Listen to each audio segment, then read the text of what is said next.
The Chargers sit alone in the AFC West. How long will the Bolts be without Khalil Mack? And what do we learn from tonight's impressive win over the Raiders? We talk about it all on this episode of the Bolt Crew podcast. Hey, yeah, hey, it's the Bolt Crew, and we always winning. Hey, go against us, I don't recommend it. Hey, it's the Bolt Crew, best up in the business. It's the Bolt Crew, repping for the city. Macking on and off the field like Khalil Mack. They hate on us cause we keep it too real. I'm talking smack like Phil Rivers in the field. Oh, you mad again cause we kept it real? Why you mad? Hey, I'm talking smack, I feel like Uncle Dave.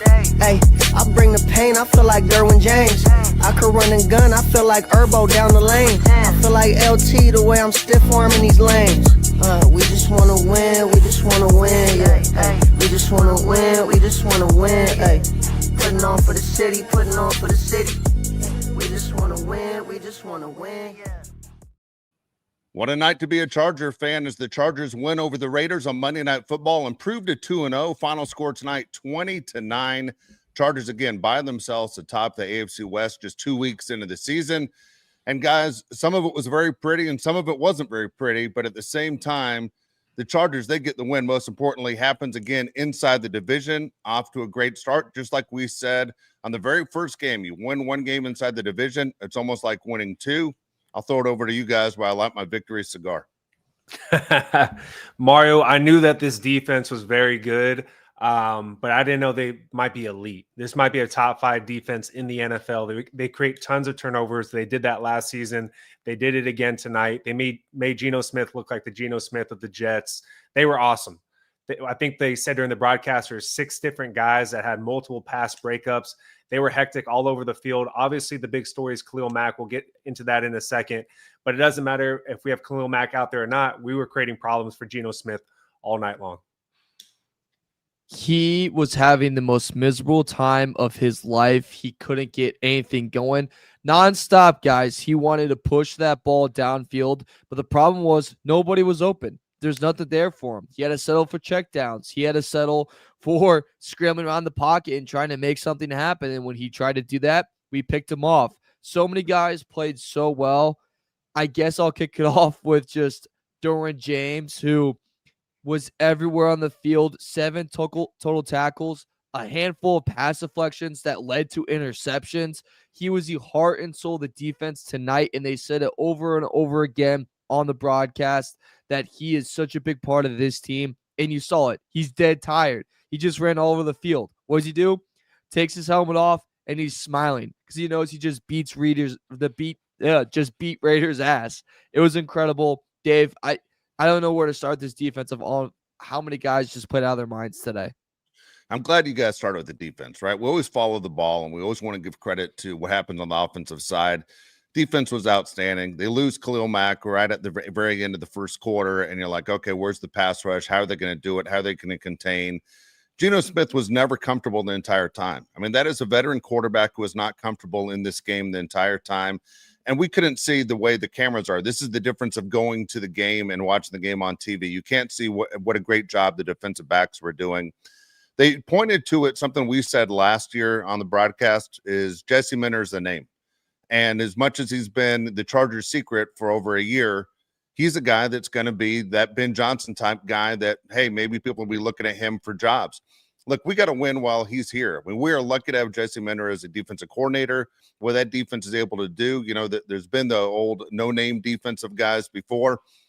Look, outside of Derwin James, how many household names are there? Khalil Mack is a veteran who, when Khalil Mack was gone, they were able to still pull it together. The defensive backfield is light years better than they were 2 years ago before Harbaugh was here and Jesse Minter were here.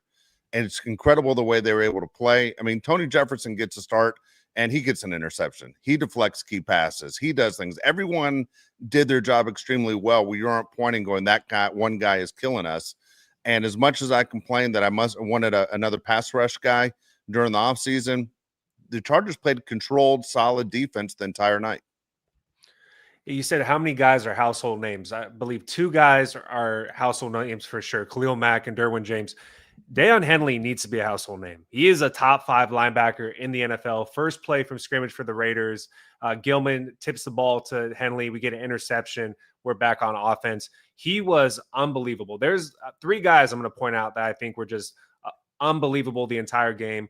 Derwin James, one of the best games I've seen him as a Charger. He's been unbelievable for a long time, but tonight he was just amazing all over the field from the very beginning. Henley has been a tackling machine. Tonight was no different, and he had an illness. We didn't know if he was going to play in this game. And Tarheeb still is cornerback 1. I mean, this dude is so good, Mario. It is unbelievable. He might be the smallest player on the field. He might be one of the best tacklers on the field. He finished 2nd on the team in tackles tonight. He was amazing. There are so many guys you could point out, but those 3 guys for me were above almost everyone else. Deion Henley, Derwin James, and Tarheeb Still, I thought were just incredible the entire game. You brought up the best point there with Still. He is such an exceptional tackler. Like, his coverage is great. Sticks to you like glue. Cam Hart even played a great game along with him. But he is just on top of you the whole time, and you're just never going to be able to find any open space. You're never be able to find any type of separation. He's just right there. He was exceptional tonight.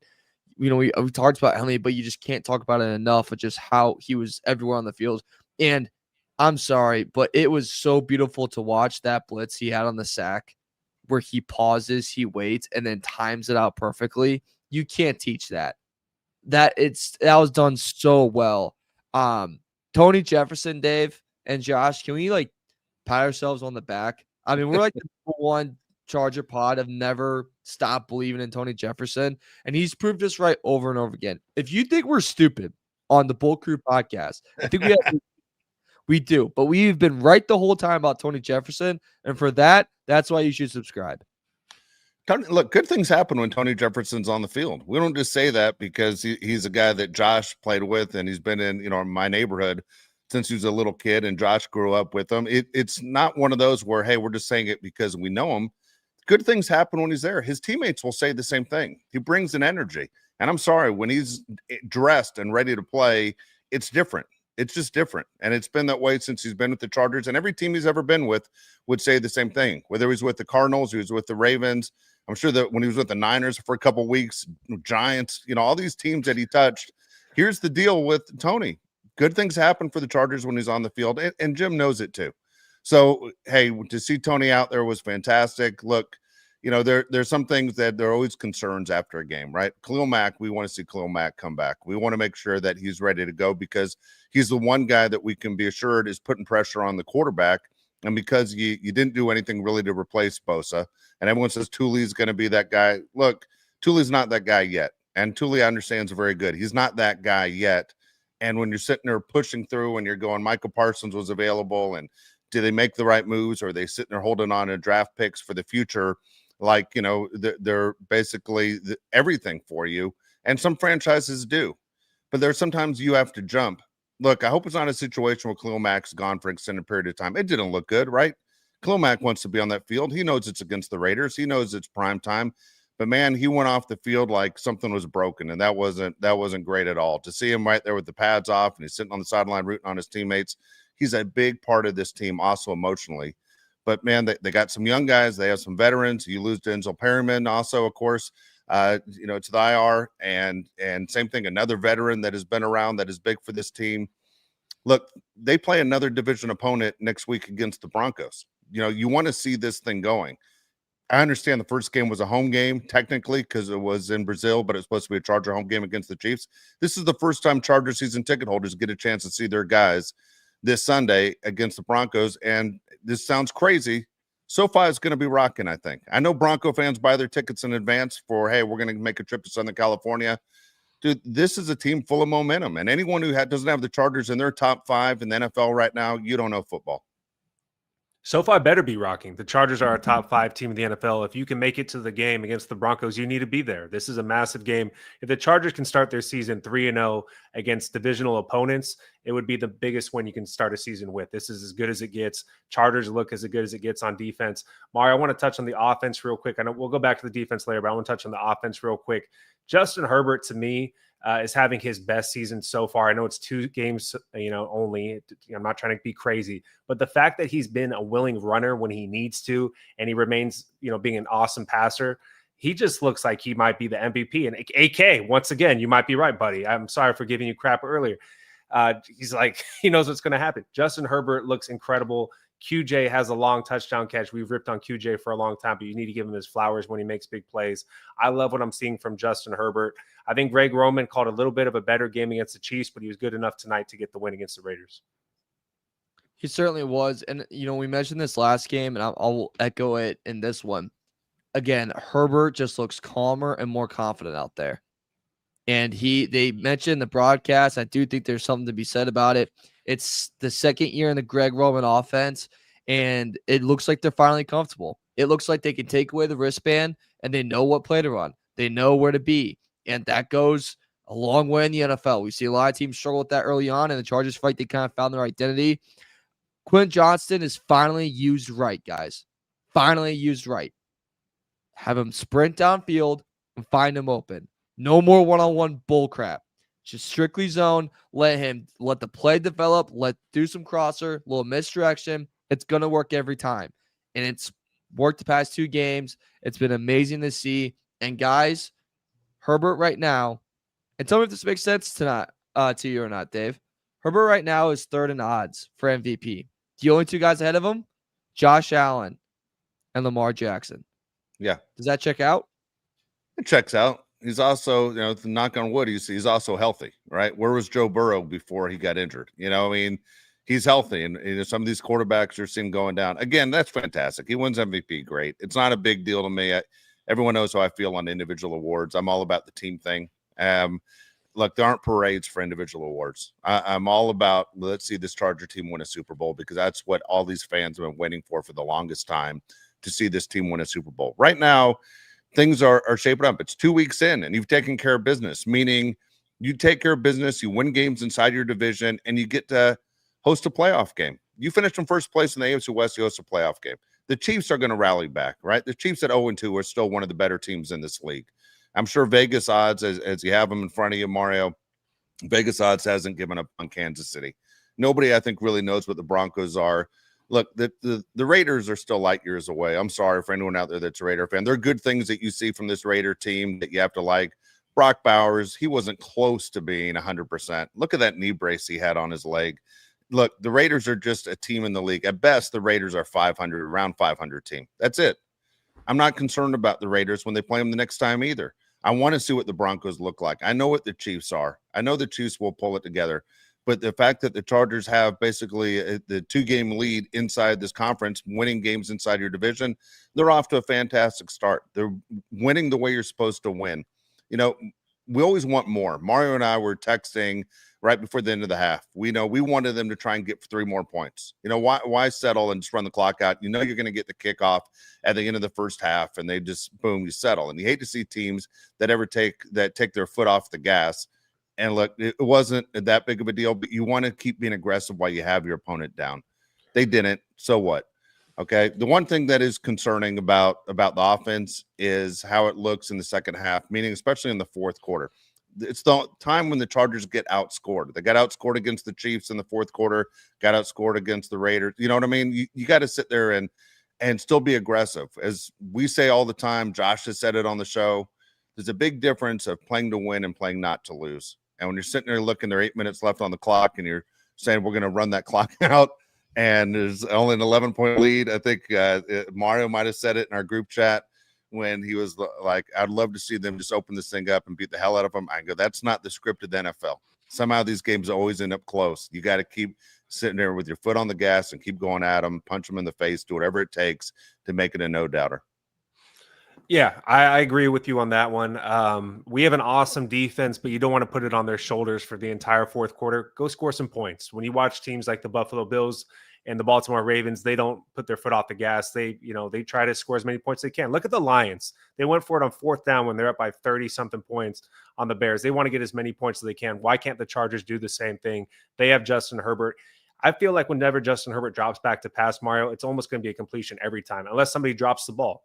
And that's how good he is. I would trust him with the ball in his hands. There's been some dialogue on the side here about who is the better running back tonight, Najee Harris or Omarion Hampton. What's your opinion, Mario? Look, it's very clear. Tonight it was Najee Harris. He played better. I know, there's the late fumble with Omarion Hampton. It's concerning. And look, if that plays made probably against the Broncos, probably against the Chiefs, Ravens, Bills, whoever, we probably lose this game. And this, post show is pretty depressing and we're pretty frustrated. We punched some holes through the walls. But the defense figures it out because it's the Las Vegas Raiders. The thing that I want to see, though, and I know that they're going to do, how many times do we dump on Quinn Johnston and then Harbaugh would stand up there going, I love this guy. This guy's special, and he's repeated over and over again. We're going to go to him. We're going to go to him. We're going to go to him. That's what I want to see with Hampton throughout this week. Continue to hype him up. You know what? He's our first-round draft pick. He's going to be one of the best running backs in this league. Had a rough start. A lot of rookies do. He had to play his first 2 games in divisional games against divisional opponents on the road in both. Very, very, very hard. We're asking him to really step up in a team that's ready to win now. He has to take it. He has to answer the call. At North Carolina, you could fart, poop yourself, fumble the ball. No one's probably going to care. People will probably forget about it because you're not playing against anyone. But in the national stage on Monday Night Football, everybody's going to know. So rebuild that confidence, Dave, because we're going to need him later on. Oh, they're going to need him. I mean, hell, they I don't say wasted. They used a first-round pick on him. All right, so they're expecting big things from him. Confidence-wise, it was Najee, to answer your question, Josh. I mean, he's the veteran. We talk about the more you play this game, the more the game seems to slow down, right? Veterans say that all the time when you first start. It's everything's so fast, and then the game starts to slow down. And Hampton will get there. I mean, hopefully he gets there on Sunday. I mean, there's always something that Hampton has to be thinking about. Game 1, it's my first game going against the Kansas City Chiefs. Game 2, Monday Night Football, going against the Raiders and the one running back that was drafted ahead of me, right? Game 3, it's the home opener against Charger fans that want to see what I can do. There's always some game he can play in his mind. Dude, he needs to play the game the way he's always played the game. The guy has a tremendous amount of talent. He needs to play up to his capabilities. He didn't have a great game tonight, And Genty, if you look at his numbers, the 43 yards aren't impressive. But Genty's elusive. The Raiders got something there. Not going to lie. You put some talent around Genty, he's going to look that much better. Hampton, guess what? You have talent around you. That team's just waiting for you to catch up. I think Hampton's going to be 100% fine. He needs to go back and play the game the way he was always played. We always say this on the show. The easiest position to transition from college to the NFL is the running back position. And there are guys there that want to help him out, hold his hand through the process. And for Hampton, he's going to be what we thought he was going to be. If not, I'll be completely shocked. I'm not worried about Omarion Hampton for a second. I'm actually looking at this situation from tonight, and I'm happy about the way that it played out, Mario. We have 2 running backs. We were concerned going into tonight's game. We just have Hampton, and we don't think Najee's even going to be much of a factor. He was, and he looked very good. We should be happy about this. I'm not concerned about Hampton for a second. Max Crosby on the stat sheet or whatever, it didn't look like he had a great game. He was all over the place. He made it hard on Hampton. The fumble, the terrible blocking on that fumble, for God's sakes. Right when he touched the ball, he was getting hit by Max Crosby. He dropped it. It's a fumble on him, but I don't think the blocking on that play was anywhere where it should be. Harris looked good. Hampton will be better. I'm not concerned about that at all. Something I am a little bit concerned about is why you would do a sweep play to Darius Davis on 4th and 1. Mario, did you call that? That seems like a play you would have called. It gave me flashbacks to, honestly, the Michael Bandy Jacksonville Jaguars. Yeah, we all did. Game. We all thought the same thing.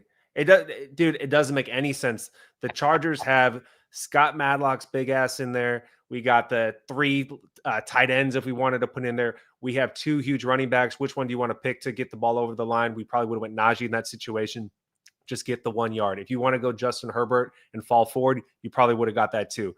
But Darius Davis on a sweep? Come on. That just doesn't make much sense at all. I think it was supposed to be an RPO where Justin Herbert was supposed to pull it and get the first down.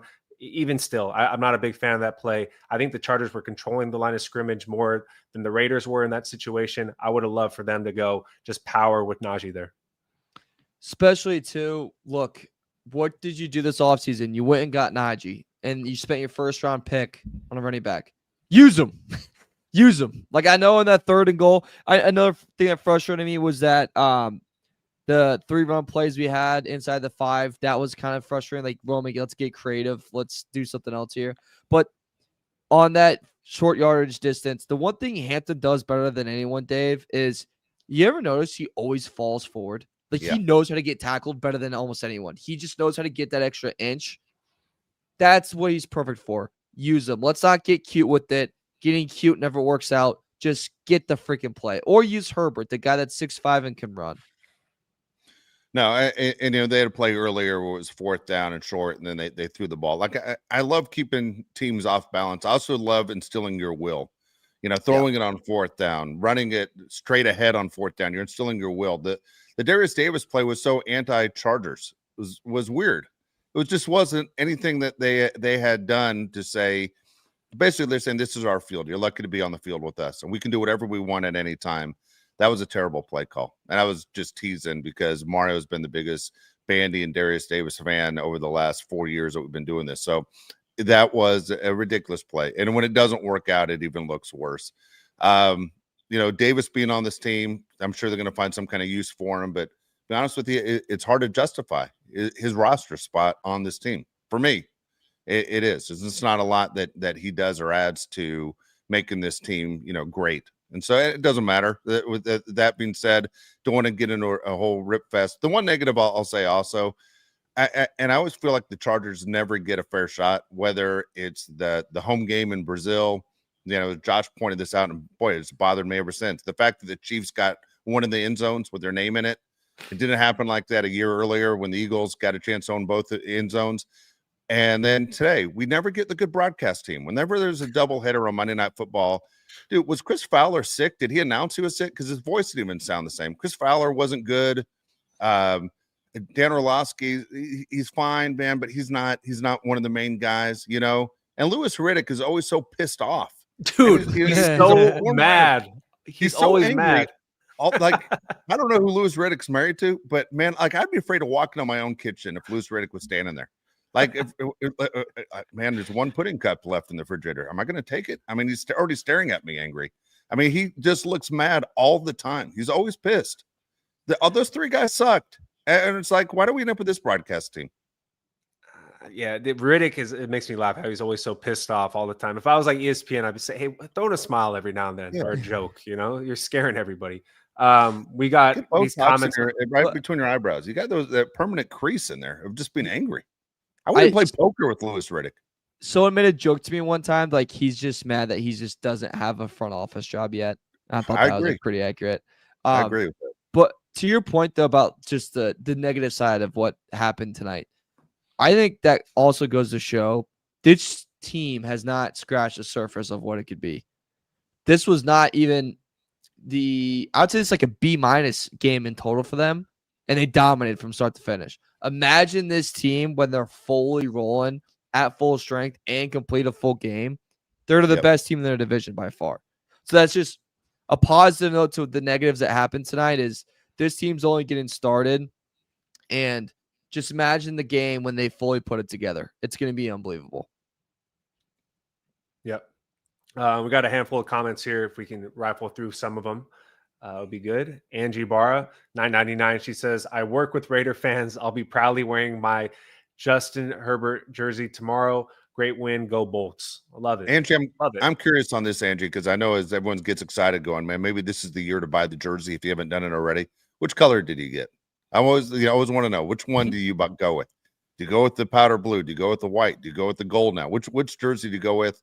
They went with the uniforms that we talked about that were different. They went with the blue pants today. The Chargers look good.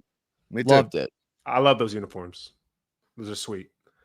Jonah, $1.99. No comment. Just $1.99. Appreciate that. Jonah. Krevix Bass. Is that one of those fake names where I just said something I probably shouldn't have said? Maybe. Maybe. $1.99 says Joe Walt was so good. I forgot he was there. All right. Here's an overreaction.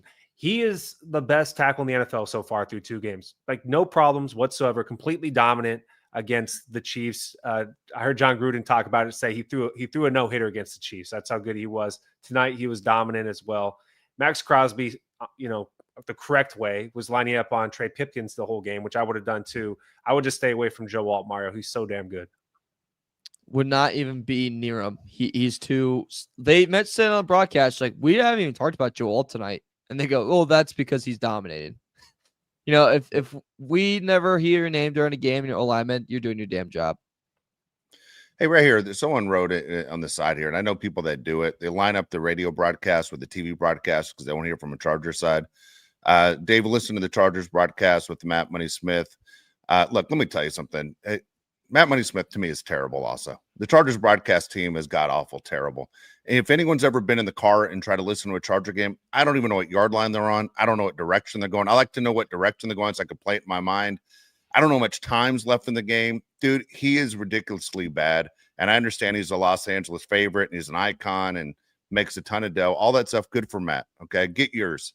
But the fact that Josh Lewin is not the voice of the Chargers is out of your mind. By far the best Charger broadcaster they ever had.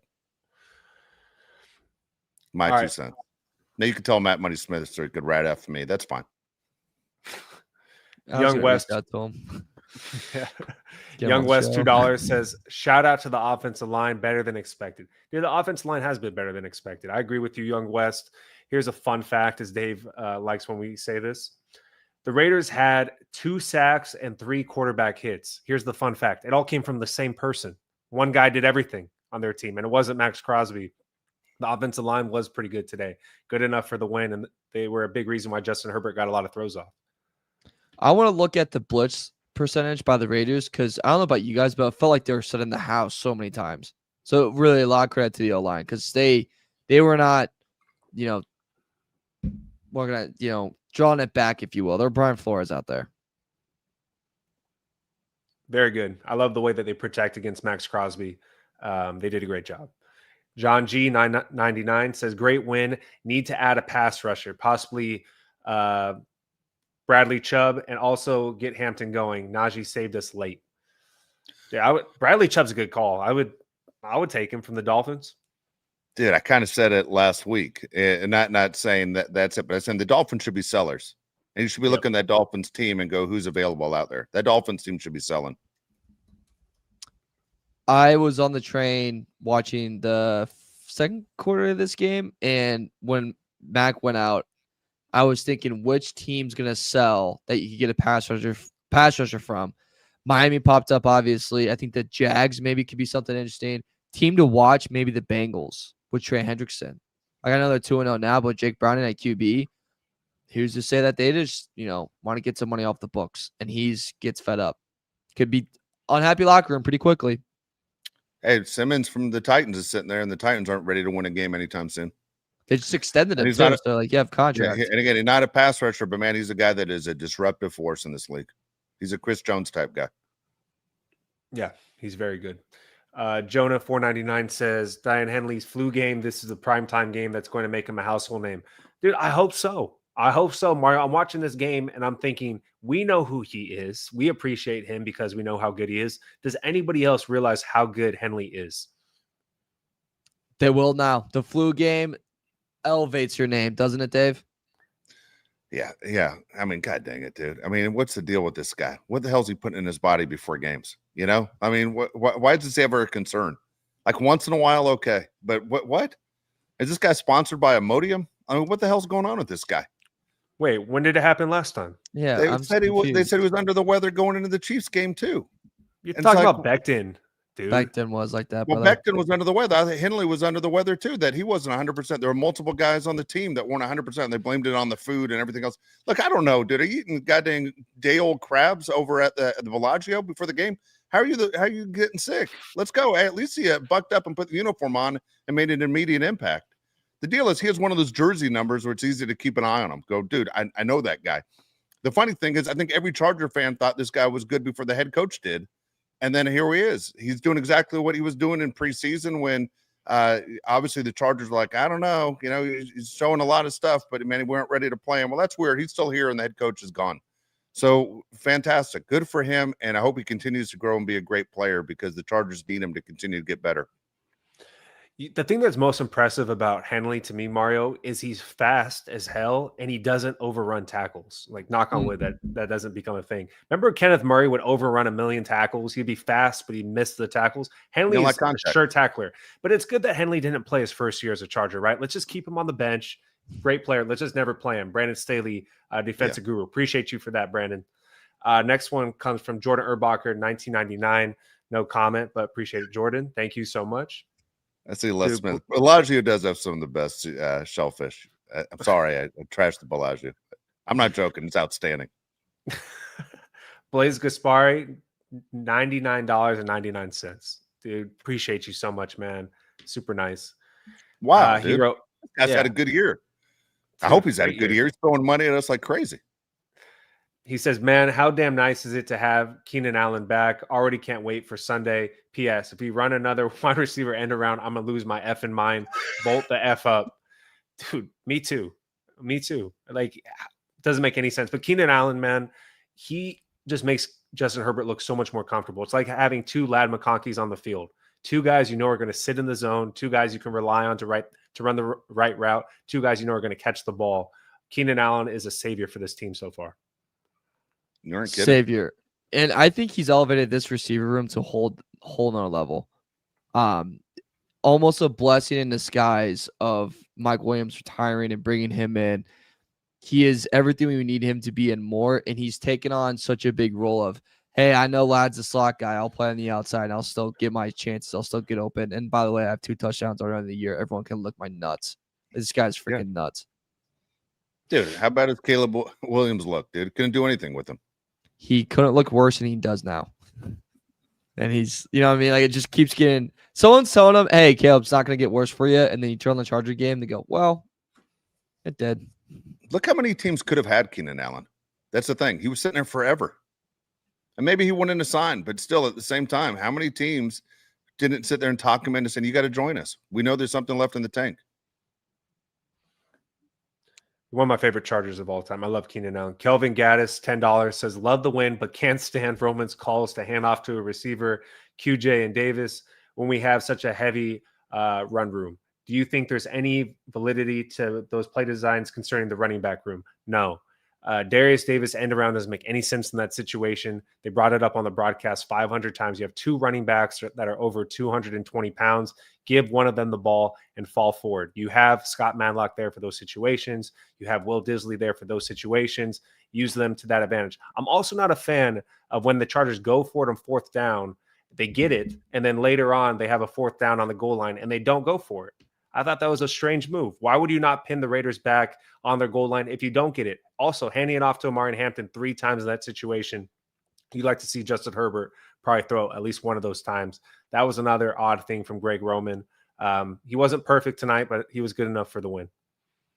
To your point, moments of when to get cute. Inside the 5, 1st down, 2nd down. I'm fine with getting cute. I'm fine with trying something. 3rd down, put your head down, run the football. That's an area of improvement that Roman can have. And I completely agree with you, Josh. If you go for it earlier in the possession, go for it later in possession, especially in that moment. Look, you're getting to Geno Smith's face all day. You're getting pressure. Your front's dominating their front. If they have to go 99 yards, make them go 99 yards because chances are they weren't going to do that anyways. I wish they would have gone for it. And Dave, let's say they would have scored on that 4th and goal. That would have been, I mean, not nail in the coffin, but that would have been a punch that would have knocked him down for at least 5 minutes. No, I'm with you guys 100%. Play the field position game, especially when you have the lead. Go ahead and go for it. I mean, again, you fall short. I don't think it's a huge momentum swing when the Raiders aren't able to move the ball. Geno Smith right now, I mean, Gardner Minshew's laughing his ass off watching this game tonight. You know, you're sitting there looking at Geno and you're going, dude, 3 interceptions? Dude, he looked like, and the Chargers didn't put like crazy packages together. It was like such a contained pass rush. I mean, it was every guy at the same time basically forming a U shape going right at him. And man, he had no time to do anything, which shows you our defensive backs were absolutely insane tonight, how good they were, or the Raiders receivers are just that bad. They just couldn't get open on a consistent basis. But I don't think that's the case. I just think, honestly, Geno's not the answer. He's the worst quarterback in this AFC West. And he put up great fantasy numbers with the Seahawks, and he had a great week 1 against the Patriots. That's the Patriots. This is the Chargers. Guess what, Raiders? You're going to have to face the Broncos twice. You're going to have to face the Chiefs twice, and now you're going to have to face the Chargers another time down the road. It's going to be another long season for the Raiders. Yep. Eddie Ramirez 199 says, Justin, please take that book off your wrist. Does that bother you at all that Justin Herbert has the plays flopping around on his wrist? Or does that mean anything to you? I don't care at all. Like, Dave, does that ever concern you? I never give two flying Fs. No, I hate it in baseball though when guys wear it on their belt. I'm like, what are we doing? Come on. The belt is weird in all sports. You should never wear on your belt. Yeah, not a fan. You just looking down. It looks like you're looking down, like checking if you still got the boys after it's been really cold. Dude, come on. What I don't understand. I can get this whole thing on baseball and going, dude, you got 10 plays, maybe. Hey, you can't remember 10 plays. At football, you have minimum 135 plays. Come on, dummies. Alexis Gaxiola, $5 says, howdy, 10 out of 10 channel. Thank you. She said, do you think that late hit on Herbert rung his bell? He didn't run much after that. 4th and 1 could have scrambled left, but forced a throw. Yeah, I think it for sure rung his bell. That looked crazy painful. I don't know how you guys feel about this, but when Justin Herbert at the beginning of the game is running like he did against the Chiefs, to me, he puts himself in the Josh Allen, Lamar Jackson category of a guy that you have to worry about his legs as much as his arm. Like Justin Herbert's fast. He might not get credit for being fast, but he is fast. He's 6'5". He can run. And when he uses his legs, it's a whole other dimension to the offense that he's unleashing. I understand him not running a ton, but if he's scared of getting hit, also, I'm not a fan of him running if he doesn't think he's going to get hurt again. But I would like to see him run a little bit more than he did, maybe even tonight, Mario. Yeah, I'm with you. When he can do that, he's in a different category. Also, on that 4th and 1, Dave, he could have kind of put some more air on that ball. And if he did, that was like a 40-yard gain. Like, that wasn't only we get the first down. That was the field flips on us, and we're in a pretty good spot to score a touchdown. But if he just needed to put a little air on it, he didn't need to zip it in. Yeah, I think he'll look back at it too. I think that the play with a minute 46 remaining in the first quarter where he took a shot to the head, I think it probably scared Harbaugh more than it scared Justin Herbert. It scared me as a Charger fan. Right? Anytime a guy gets touched in the head nowadays, you're always concerned about what happens there. But Justin Herbert, there's a reason, as Mario said, if you didn't join us at the beginning, the odds have gone up dramatically for Justin Herbert to be an MVP candidate. He's one of the best players in this league. Also, quick thing right before we go to the next one, Josh. How about Geno taking that hit from Gilman, by the way? Yeah. He delivered that hit on Gilman. What are you doing? You're 34. Yeah, he delivered. I'm like, on a flag, on a holding penalty. Yeah, I was just sitting there. I was like, okay, we're going to risk this. Smart. Yeah, crazy. Vincent Jenner, $4.99. Maybe Greg Roman will stop trying to block Mad Max with a tight end on the run. Bolt up. Yeah, don't ever do that again, right? Yeah. It's never going to work. I don't care if it's Will Disley. Never going to work. Max Crosby, to me, top 8, top 10 defensive player in the league, maybe even higher. Top 5. Putting a tight end on him is just a bad idea. Yeah. For me, he's a top 5 guy. He's he's one of those guys where it feels like his career's been wasted. I was just about to say, I wonder when he's going to finally say, all right, I'm out of here. But even Will Disley every year threatens it every year. Yeah. Even Will Disley is in those moments is like, are we sure about this, fellas? Yeah. Going 1-on-1 with him. Yeah. Here we go. Stephanie Chamberlain, $4.99 says, I live in Vegas and hear my neighbor screaming F Geno out of his patio. I yelled back, bolt the F up. Great podcast as always, bolt up. Thank you, Stephanie. I appreciate you. You've always been a real one ever since the beginning. Keep yelling back for us. We can't yell for you because we're not there, but if you can yell for us, we'd appreciate it. By the way, we for the people who didn't know, we did 2 shows today. We did a pregame show because we won't be doing a show tomorrow. We'll be back on Thursday. But we said there's big Tom Brady news coming. It was not the news we thought was coming. Thought Tom Brady was going to take a bigger stake in ownership. Very disappointing news as far as the way it went, as far as it benefits Tom Brady. Like, I have personal Tom Brady news, Probably got, I want to see what the numbers are, but Tom Brady is going to be involved in flag football. Good for him. Good for him. Tom Brady and Gronkowski and Pete Carroll and Sean Payton. And it was an interesting press conference. I will say that. It was an interesting look, Yeah, just one of those moments, too, where it's like, oh, welcome back to Who Gives a Shit? Well, it shows everybody has a price. That's what it is. Yeah. Right? Yeah. I mean, we've seen it in Live Golf Tour. We've seen it all the way through. Everybody has a price. True. Yeah, Matthew Dahl, $1.99 says, bolt up, baby. Appreciate you, Matthew. Thank you. And then we have Krevix Bass 199 says Justin is 6'6". Laugh out loud. Love you, but people keep forgetting. Thank you. That is also the same. I think he's the same exact height and weight as Josh Allen. Maybe Josh Allen's an inch shorter at 6'5", 236, but Justin Herbert is 6'6", 236. Why don't you tote that rock a little bit, Justin? Nobody wants to get in your way. Get a couple first downs. Justin doesn't look 236. You think he's 236? What do you think he looks? What do you think he is? Ooh, He looks 225. He looks 10 pounds lighter than 236. you think? He doesn't look. Yeah, I don't know. He doesn't look 236 to me. I don't know. They said Hampton's what 220 on the broadcast. To me, he doesn't look 220, but I can't tell from the TV. Yeah, I don't know. But it's also the tough part too is who they stand next to, and like look at the O line. You're like, well, that guy's 350, pure just mass. So that's tough. Some guys look insane, right? Like Mekhi Becton, when they show him on TV, I'm like, Becton and all look ridiculous. Yeah, like on all, ridiculous. You're like, dude, these guys are insane. Yeah. During the Texans game, like any defensive lineman they had for Houston, they would show. I'm like, this guy's just built like a Greek god. Like, there's just Hunter, Will Anderson.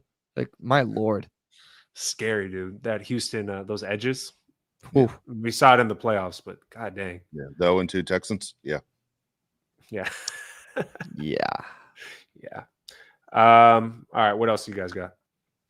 Dude, it was I'll say this, man. It was a great win. It was exactly what we expected it to be. I mean, we did. We thought the Chargers would win this game and kind of win it handily, and they did. The Chargers did a great job. And I know they're going to get on that plane. It's on a long plane flight. It's about an hour back to Los Angeles. It's a good day, right? As Ice Cube would say. Today was a good day. And to win a game inside your division, again, you can't say enough. But when you look at the standings, the rest of the week, there's one team sitting all the way by themselves, and it's the Chargers. And it wasn't against two teams that don't mean anything. It wasn't against Jacksonville and the Titans. It was two teams inside of your division. They're making their mark. And look, you can be a Chiefs fan and say we're going to get there when we get there. Look, you're playing from behind now. The best you can do is tie the Chargers in head-to-head. And for the Chargers, the game coming up, and we'll break that down on Thursday against the Broncos, is another big game. Not a big fan of starting 3 games in a row inside your division unless you win those games. And the Chargers so far have done a good job. But want to see it going. I want to see them continue to go right here because the schedule does benefit them at a point where the schedule does get a lot easier and maybe a chance to even get healthy because guys are going to be banged up. It's just the way it is. But right now, the schedule is beneficial for the Chargers because they took care of the big game against the Chiefs. I think everybody when the schedule came out, this was a win against the Raiders. You still got to do it. And with Pete Carroll and a new coach and a new quarterback, you don't know, right? And it was weird, by the way, to see Tom Brady sitting up there with the coaches. Wasn't it weird? To see Tom Brady sitting there in his $2,000 suit, sitting there with a bunch of guys in Raider gear and visors. And like, even if I'm the one working in the front row, I still know that guy's over my shoulder right behind me that's questioning everything I'm doing. Okay, can I push pause on something that I heard during the broadcast? Tom Brady is speaking with Chip Kelly on what plays to run for the Raiders, but yet he's talking to other teams every week about what plays they're running. Yeah. How is that fair? The conflict doesn't make any sense. Yeah, that's crazy. And Pete Carroll, I got a notification about it. Pete Carroll denied that in the press conference today. Where there's smoke, there's fire. Exactly. Yeah. Come on now.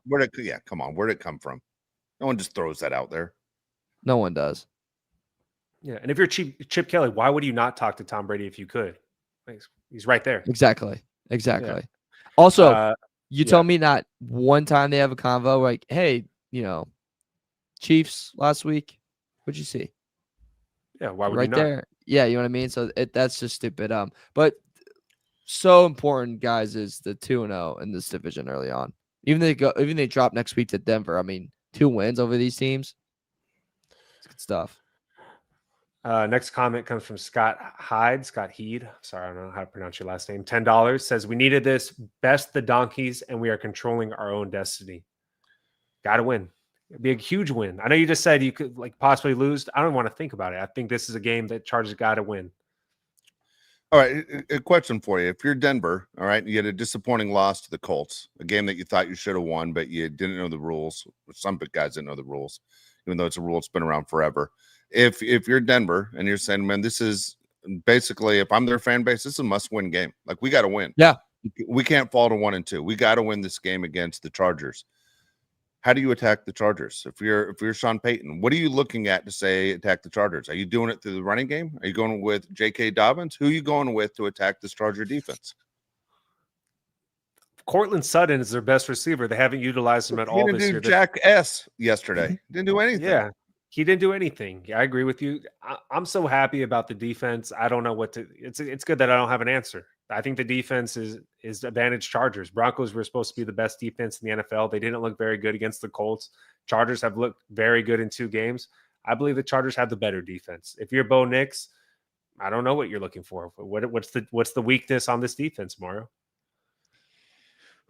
I mean, you would say like the front, but the front got home very easily against the Raiders this past week, and the front of the Colts gave you a lot of problems last week. So I don't really know, man. Maybe that's the best route, is that you got to attack them on the ground and hopefully you dominate them, but those linebackers will swallow you up. But these Broncos, you mentioned it, Dave, kind of being a must win. The next 3 games for the Denver Broncos is at LA, then they host Cincinnati, then at Philly. They cannot afford to go 0-3 in this span. They can barely afford to go 1-2 in this span. Yes, since he's without Burrow, but that's still a hell of a receiving core to prepare for. And that's still a very hard team to beat. And then you have the Chargers, who are looking great. And you have the Eagles, that are reigning defending Super Bowl champions. This is probably the hardest stretch for the Denver Broncos in their schedule. And it is all pressure on them. The Chargers, I would say there's less pressure. You're 2-0. You're 2-0. You can afford to drop one. You shouldn't, and you don't want to, but ball's in your court. Just make sure you serve it well. No, I'm with you 100% on this. Again, we'll break all this down on Thursday. You like the way things are going for the Chargers. Also, to me, I watched both Bronco games. Broncos didn't look great against Tennessee. They lost a game to the Colts. We don't know how good the Colts are, but the Colts are 2-0. At the same time, I think right now, if you're the Chargers, do you have a line on this game, by the way, for Sunday? Now I'm dying to know before it even starts. Do you have a line on this game? I imagine the Chargers are favored by 3.5 in this, at least. Let me refresh real quick. Maybe 4.5. But I think if you're Jim Harbaugh, you're like, we'll take all comers. Let's go. We like what we have. And I think the Chargers, even though they use a variety of receivers, I think there's more weapons to use that they haven't used. You didn't see tonight, at least. Even Disley, I think, only caught 1 ball tonight. So the tight end game wasn't a big part of it. Here's the deal on QJ, and no one's attacked me for my QJ hate. Here's the success for QJ. I think it's obvious. QJ doesn't like he basically doesn't want to be hit. He doesn't like contact. QJ is great. We can outrun the defense. You get him out in open space. He's fantastic. But when QJ has a guy right on him, he's not a guy you force the ball to. He's not Keenan. He's not Ladd. He's not one of those guys. He's a football player in a physical sport that doesn't like to be physical, and that's when he struggles. But if QJ can sit and you get him in routes, and I think Jim Harbaugh and the guys that figured that out this season, he can be obviously a tremendous weapon for this team. Absolutely. We got Eddie. Yeah, go ahead. I have a line for Denver next week. It's Chargers minus 2.5, over under 44.5. 2.5. That's it. It's supposed to get 3 just for playing at home. It might get bet to 3. I don't know. I feel like a lot of people are going to bet the Denver. Okay. If it gets to 3, people will bet Denver. All right, we got Eddie Olvera, 499 says, I still cringe every time they throw a deep ball to QJ. Good game from him, though. Does he keep this up? I love what Dave said earlier and what he just said right now. The recipe for QJ is you have him on these crossing routes or these deep patterns where he can outrun somebody, and it's not in between some linebackers where he doesn't feel comfortable. When he can cross over to the other side of the field, and Justin Herbert has a strong enough arm to get it over to him, that's when he's most successful. You saw that against the Chiefs. You saw it tonight against the Raiders on the deep pattern. I love when they go in that direction to QJ. I'm not a fan of throwing slants to QJ. I'm not a fan of QJ playing in the middle of the field where the linebackers sit. He doesn't like it either. We've seen that. That's what you have Keenan Allen and Ladd McConkey for, to sit in those zones and to catch those slant patterns over the middle. So that's where I feel comfortable with QJ. What do you guys think? It's where he's best. That's his role. That's when he's the receiver we want him to be. And I think in pass offenses and schemes, Dave, we were asking him to be too much. I think and he's not the only receiver in the NFL like that. There are other guys the same way. But, again, if that's the weapon you have and he can do that, I think Xavier Worthy is the same thing, to be honest with you. I think Xavier Worthy is not a guy that he doesn't like contact from his own teammates. QJ is the kind of guy, though, that doesn't like contact so much. He's the kind of guy who would drop his sunglasses if his shadow was too close. It's just the way he is. All right. And you can use him as a weapon down the line. And you've seen it now in the first 2 games. He's valuable that way. He's not a valuable or dependable receiver the other way. Yeah. But I like what I've seen from QJ. Definitely looks more improved this year. Leads the team in touchdowns. Hopefully he can have 10 this season. That'd be a huge step for QJ. Jonas says 199. Did y'all see Henley's tweet? He did post a tweet after the game. It said flu games are overrated, and it's him with an IV in his arm. It's a GIF that he posted on Twitter after the game. Okay. He's awesome. Well, let's talk real quick. Let's end the show this way, if you guys don't mind. Who are your players of the game, offensive and defensive players of the game? Oof. I'll go with since I'll give you guys James and Henley. I'll go with Still. All the pass deflections. He was cornerback 1 out there. He was insane. And his tackling, we mentioned earlier, was exceptional. That tackle on Genty on that screen pass where he fought over Michael Mayer was gorgeous. That was beautiful. Yeah, for me, I thought it was going to be Hampton on the offensive side, I think is what I said to Josh on the show you weren't with. Mario said Hampton on the offensive side, and I picked Derwin James defensively. Derwin James, for me, still defensively was great. There's so many guys. Henley still, Tony. There's so many guys you could have given it to on the defensive side. I'll be honest with you, I'd give it to the defensive coordinator the way things set up. But Derwin James was ridiculously good. Even the deflection that turned into an interception was outstanding. Offensively, and it's the easy way out. It's Justin Herbert. The fact you don't turn the ball over, the fact you're using your legs.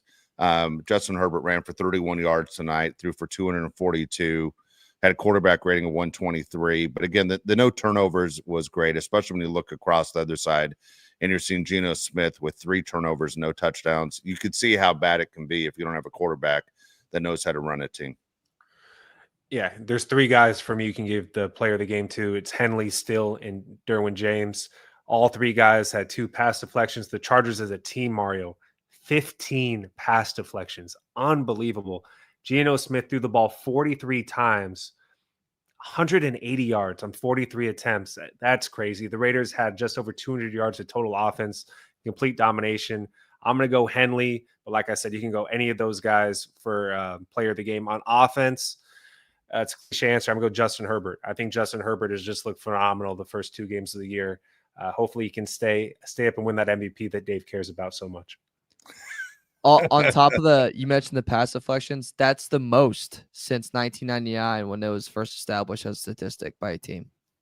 Wow. Fun fact for you. Slept on offensive guy, Trey Harris. Got involved a little bit, and I loved it.